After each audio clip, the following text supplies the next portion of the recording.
If we can hear from whoever's on so far, we kind of wanted to talk about, so I am hosting as an agent, not as a coach, but I'm hosting a really big client event for like our annual appreciation next week. And I wanted to share that with you guys, kind of like the actual ops steps behind that I had to do, because I think that's kind of what is the main roadblock from people not doing it, is it just seems very overwhelming, asking the sponsors for it, finding the venue, signing the contracts, all that kind of good stuff.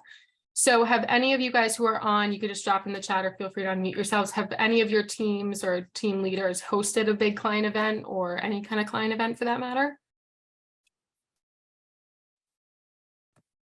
We actually just hosted one the week before Thanksgiving. Mm-hmm. And it was at like a local, like a wine bar / restaurant. Great. And it turned out really well, actually. We had probably, we invited a lot of people, probably about like 100. Okay. But we were actually surprised because a lot of people like did not respond and RSVP, and Yeah. we kind of did it in waves because we thought more people would have. And then we were like, please RSVP by this date. And we still had so many unresponses. So we would like send out more. And I think total, we ended up having like about like 45 show up. That's great. Yeah, it was great. It was a Thursday night. So yep. Yeah. Mine's going to be very similar. I think we invited like 140 and we're hoping that like 75 would come. We have like 55 RSVPs right now, but I feel like also around this time, like to me, if I could get, and I've been saying this and like it's coaching myself too, but it's like if I can have like 20 people there that are all like my clients, like that makes me really happy, because most of the time I feel like the people who do show up are our biggest fans anyway. So like those are the people who I want to feel, you know, very grateful for it. I want them to feel that from us as well.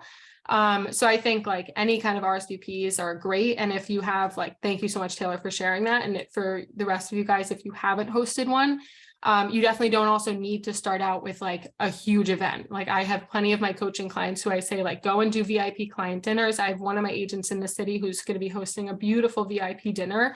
And she was actually, because of that invitation, she was invited to one of her like top clients, Thanksgiving dinners with like all of his family. So I think sometimes just doing like 10 people things. I have one client in Fort Lauderdale who's hosting like a Top Golf event. So you can get very creative with it. It doesn't need to be this super overwhelming, you know, $8,000, $10,000 investment as well. So I think that's kind of something to think about as well. And I think if for you guys, my hope is at the end of this, we just reshared the client event playbook. There's a ton of different events to pick from in there. And if you guys are able to kind of lead your agents past that roadblock of, oh, it's too many steps, and really present them with an outline for how you can get this done, there's a much larger likelihood that the event will actually take place. But they do need your guys' push on that, and for you to kind of own that and take, you know, accountability on kind of putting everything into place from what I've seen. Because my mom has wanted to do one for 20 years, and this is our first one we're doing. So I kind of needed to take it by the horns, I realized, but she's really, really excited about it now. And we've gotten such, like, I cannot emphasize this enough, such a great response from people, even for the ones who can't make it. Being invited to dinner at their houses. We had like 3 of those invites. So it's really felt like a much more personal, like with people who I thought we would never get past that transactional kind of relationship. It's really pushed us into having a start to a rapport with some of these people who we've maybe even only known for 6 months of this year. So it's been a really, really great return, and I'm trying to empower as many people to do the same kind of thing as I can. Yeah. And I mean, we dropped the playbook in the chat and you guys can have it to reference, but to just speak about that a little more, we did at Chirag Shah Coaching a client event the week before Thanksgiving. We did a Friendsgiving, and we also had, I think, about 40 people show up from our list of those who even, so how it works with events, because I've been doing this a little while now, but I'm not an event planner, but I became one. She kind of is one though, guys. You all want her on your events. I became one, but you know, whoever you invite, yes, RSVPs are very hard to get, so don't be discouraged. And whoever says yes, there's always like an attrition from there as to who's really showing up.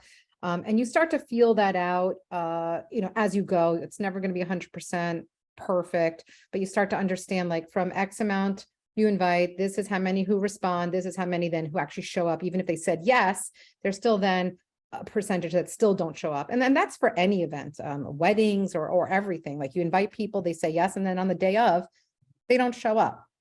So you start to kind of learn that, and then you can tweak your events around those numbers and understanding what that is. But definitely us doing the client appreciation event that we did for Friendsgiving and inviting, clients to Chirag's home, hosting it. I'm sorry, I'm probably glitching here.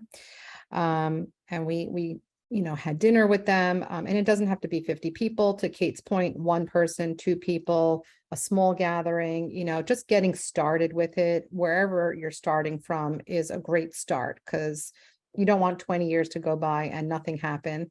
And now you're doing it, which is great. So you guys don't have to do that. And you can take the bull by the horns and just come up with something based on, and I think if we open the PDF there, the core four, right? We talked about the core four many weeks ago, and those are the people that you guys, of course, want to focus on and identify who that is, kind of work through what makes sense for you guys as far as an event based on your brand, what would be appreciated by the clients, depending on the type of client they are. So all those kinds of things you can think about.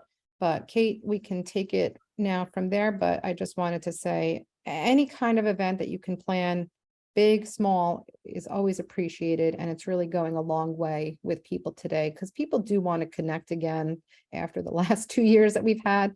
And they just need opportunities to do it. Yeah.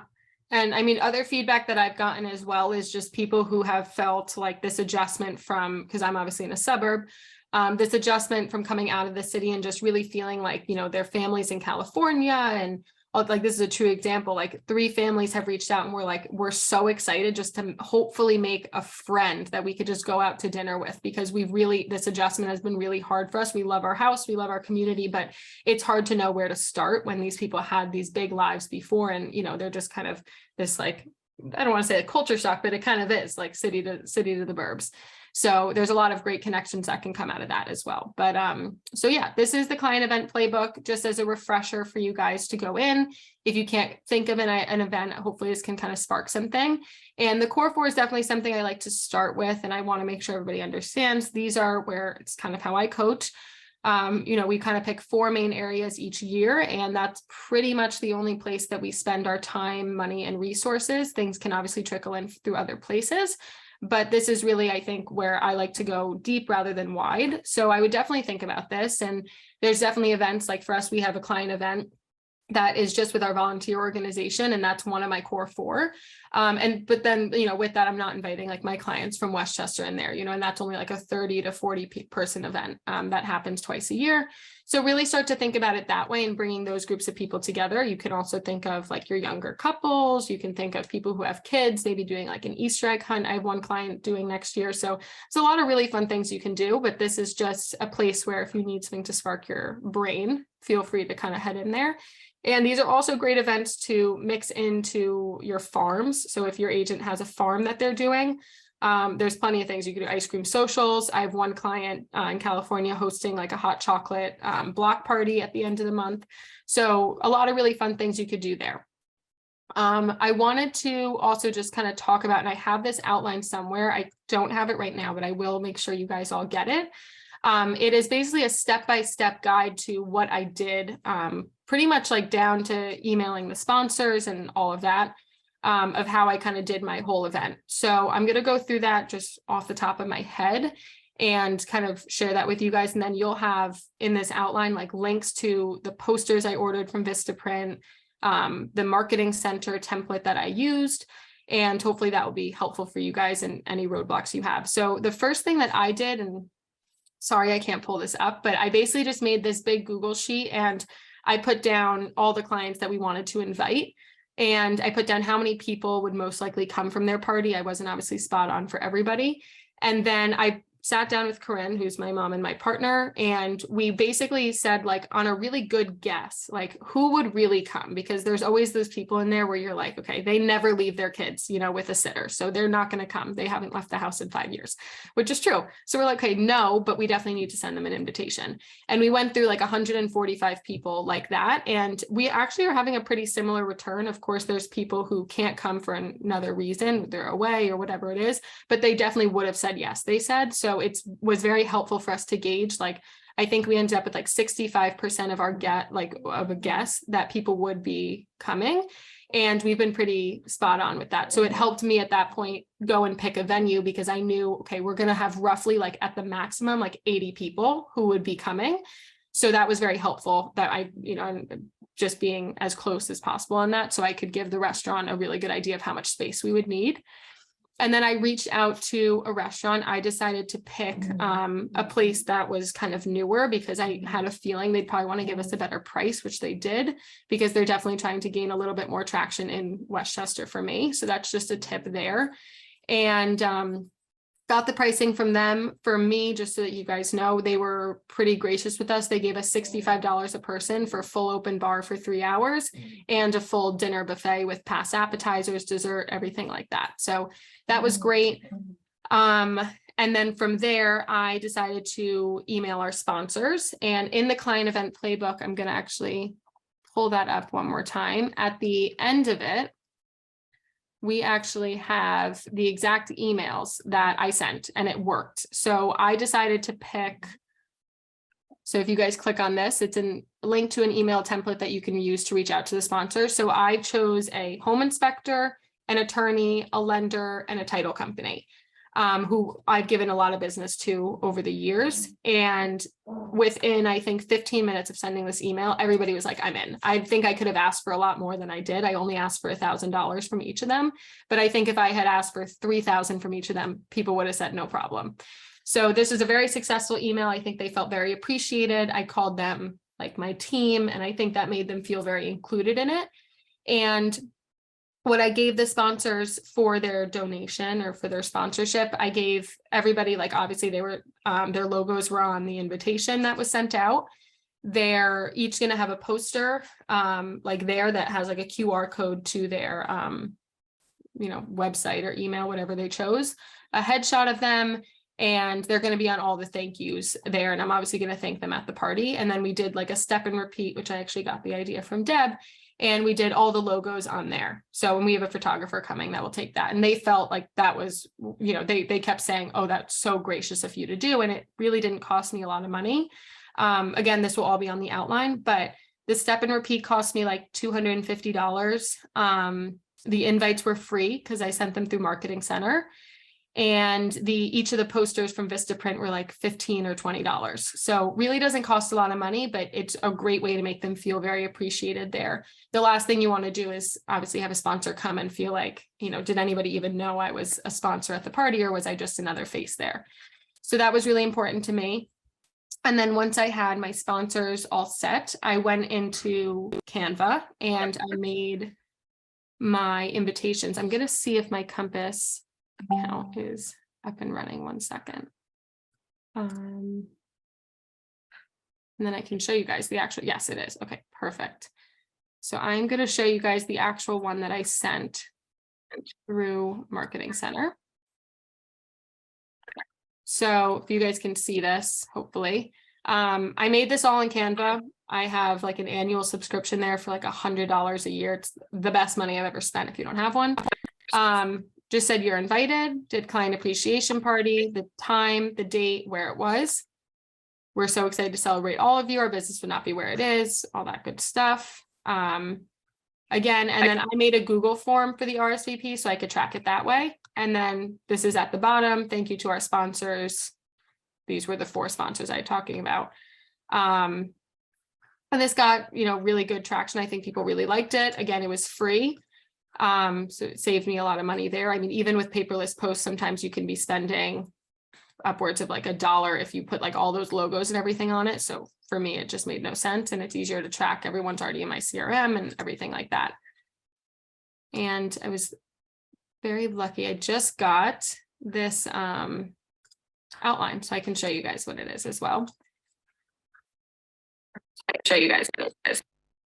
All right, so this is like what I was just going through. So put together the guest list, pick the venue. This is the email I sent to the venue, put down the deposit, chose the sponsors. Here's the email template. Here's an example of what I gave them in return. So that's kind of where we're at. I use Marketing Center to put together the invitation. You guys will have that Marketing Center template right here. And then the RSVP button with the Google form.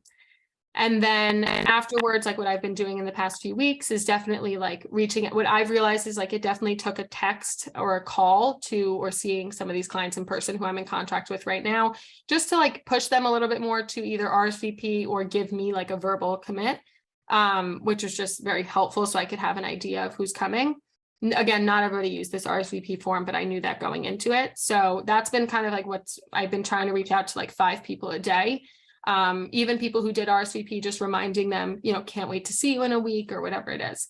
And then I ordered all the signage that I was talking about. I secured a photographer and a videographer. Didn't do any music because the restaurant has it for us. And right here, I have the links to the signs that I ordered. And then here is a link to the step and repeat banner that I ordered as well. So, and then here's a copy of my exact one if you guys wanted to do anything similar to this. So I hope this is helpful. Again, you guys will get a copy of all of this, but there's pretty much nothing in here, I would say. And this is, again, for like a really big event. So if you're doing something smaller, this will, obviously you don't need to secure as many things for it. But this was kind of what I put together, and so far so good. I'll let you know if anyone shows up next week, but hopefully we'll at least have a few. So yeah, we'll send this all to you guys. Any questions that I can answer from my experience, feel free to ask me, or any questions you guys might have. We're here.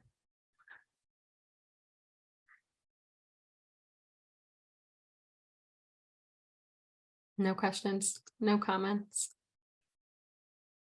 Deb, do you have anything to add from your experience planning the CSC ones?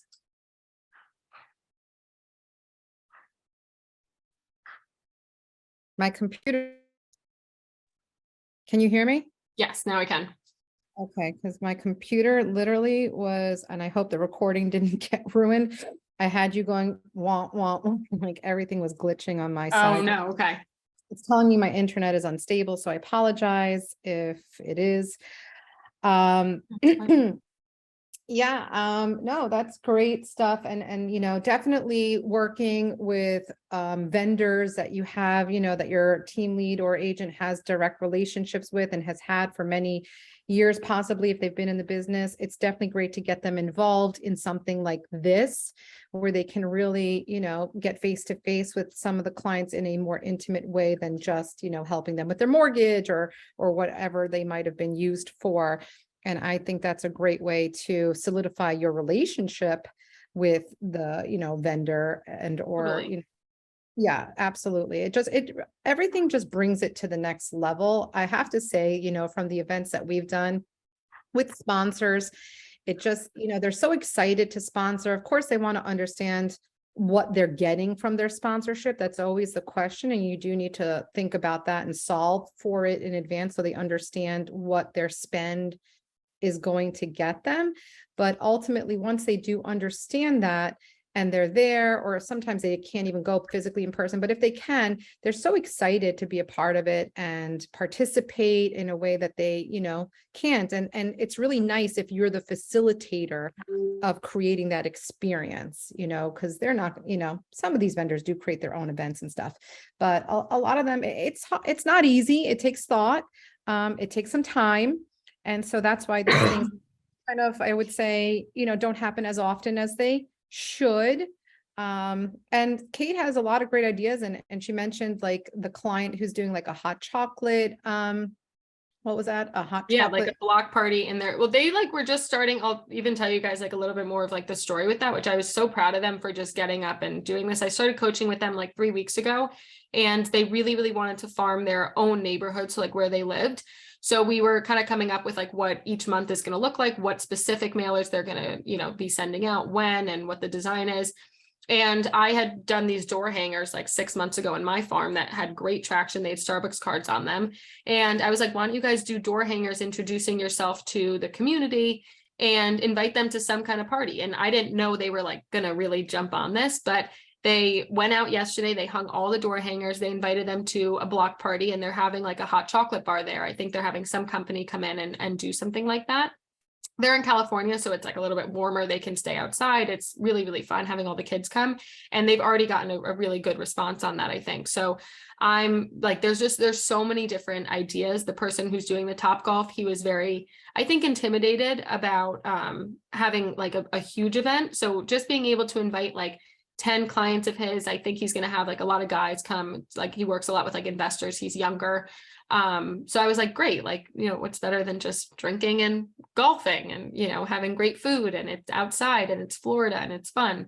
So that's something that he's doing. So I always say, like, try to meet your agents where they are. And especially like what Deb was talking about with your brand, like have it follow that. If a bunch of your clients like are super fun, or, a bunch of like your clients are younger maybe, or something like that, like maybe you don't just have it at a restaurant, maybe you have an activity with it. If like your clients are pretty much like all have kids, then maybe you try to make it a kid-friendly event, because it's tougher for them to leave the kids at night. It's like there's so many ideas, but just try to get creative with it that way. And these really don't need to spend a lot. You really don't need to spend a lot of your own money. Sponsors are so happy to be a part of it. I think if I didn't offer my sponsors anything, I really want to emphasize, they said they're not even doing this to get business for themselves. They're doing this to keep the relationship with me because of how much business I give them. So that was a really reassuring, I think, thing to feel with the vendor relationships as well. I feel like I've kind of hit a lot of things in one. Yeah, I agree with that. And those ideas are super cute. You can definitely come up with stuff that doesn't cost a lot of money. And can hit a lot of people in a very, like the hot chocolate thing, or other things, Easter egg hunts that, now you can plan for something like that, since we're only in December and that's still a little bit away. So, if you didn't get anything for the holiday season going for, this holiday, there's more coming, and there's more opportunity.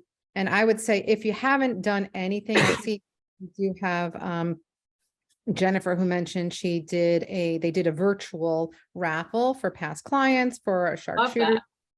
That's cute.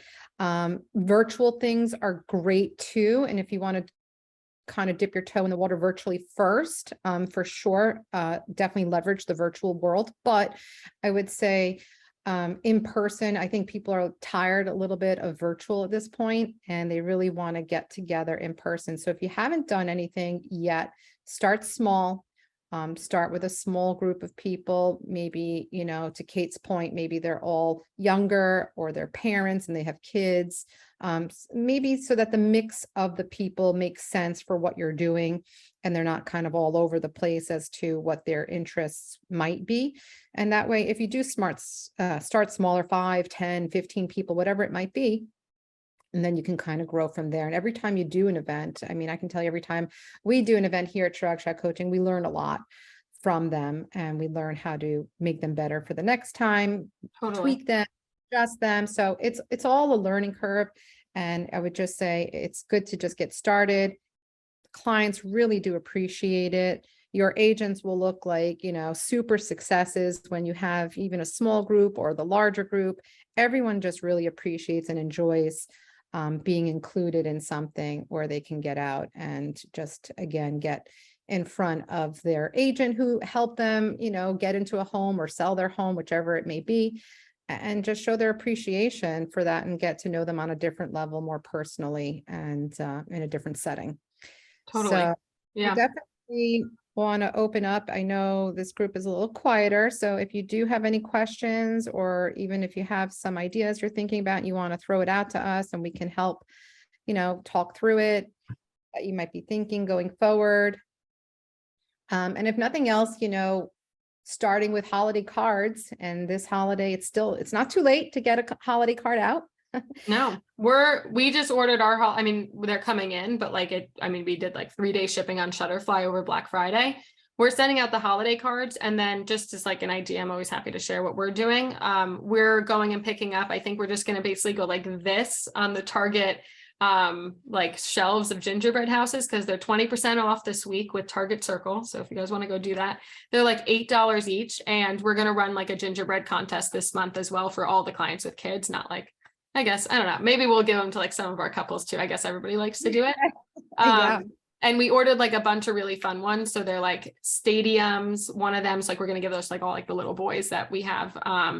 And then there's one like a beach house. There's one like a log cabin, then a tree house. Like one's like a hot chocolate bar that like you build. So they have really, really fun ones. And like, we're just asking everyone to like text us them and like, they'll get, I don't know, some kind of gift. We'll come up with it. But the kid, like we have a lot of kids who are involved in that and like, they're just very funny. So we were like, okay, that's a great idea. And I think that whole thing, we're going to go drop them off. I think they're going to cost us like $600 for the gingerbread houses. It's really not a lot. And we have a lot of money to honestly write off this year. So we're like, okay, we have one more month to spend a good chunk of money. What can we do? And we have a little bit more time. So we have time to go drop these off, which we haven't had in the past few years. And just to touch on that, Kate just brought up a very good point. In order to know where your agent is and for your agent to know how much money they have to write off this year, they would have needed to do their financials and really understand where their business is and how much they might need to write off. And this is the time of year where everyone's looking to see, okay, wait a minute, what can I invest in my business and put in as a tax write-off for 2022? To Kate's point, so they needed more write-offs, so she's going to invest back into her clients. And this was a super cute idea with gingerbread houses. And again, as she said, the spend is not that much for the, for what you get out of it. Totally. So a lot of great ideas that don't have to be thousands and thousands of dollars, which could be sounding a little bit daunting. You can keep it into the hundreds of dollars and even make a big impact that way. So I like that idea. You guys can take these ideas, bring them into your business. Please feel free, and Kate we will send you guys out or include it with the recording, the outline that she was referencing that we just don't have right now. Yeah, I just dropped it in the chat actually. So if you guys want that, at least you have it in there. So that combined with the client event playbook and then us being here if you need us, we're here all day. So whatever you need ideas, I can always come up with them. You could do the same thing for Easter eggs. You can get super creative. I feel like if there's kids involved, there's like so many really fun things that honestly, like I was a nanny for a really long time. And if any of you guys are moms or dads, you probably know too, no parent is ever going to turn down some kind of time sucking activity for their kid that they don't need to come up with. So those gifts always do really, really well for our clients. And I have to say, like the gingerbread house thing, or even a hot chocolate thing, even if you don't, predominantly service people who have children, adults like this stuff too. I mean, it gives us an opportunity to have fun, be a little whimsical, and who doesn't want that right now when, we've got all these other things going on in life, to just have a good time, kick back, relax, do something that maybe wouldn't otherwise have been organized for us on our own. Like I would love to get a gingerbread house, and I'll send you one. What do you want? A hot chocolate bar, a tree cabin, whatever thing. I like the cabin idea. I always wanted a log cabin. So you got it. I'll send it to you. You got it. And I'm just that kind of person. I think these are cute ideas, and I can't imagine anybody would be upset about it. Kids, no kids. It's just a way to get people, active in a way that they're not with you yet.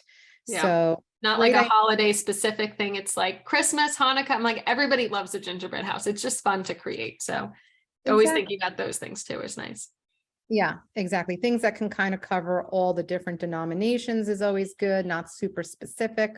But, if you're servicing a very specific community, you can get super specific. So that's okay too. All right, well, we have both of the items here in the chat box, the PDF for the client event playbook and the Google Doc with the outline that Kate was referencing. Grab those before we log off. And of course, we will include them in our recording that's on our platform. So we look forward to seeing you guys next week. If you don't have any questions, that's all for us for today on event and event planning. And if you do have any questions about events, please let us know. Otherwise, we'll see you next week. Sounds good. Bye, guys. Have a good one. Take care.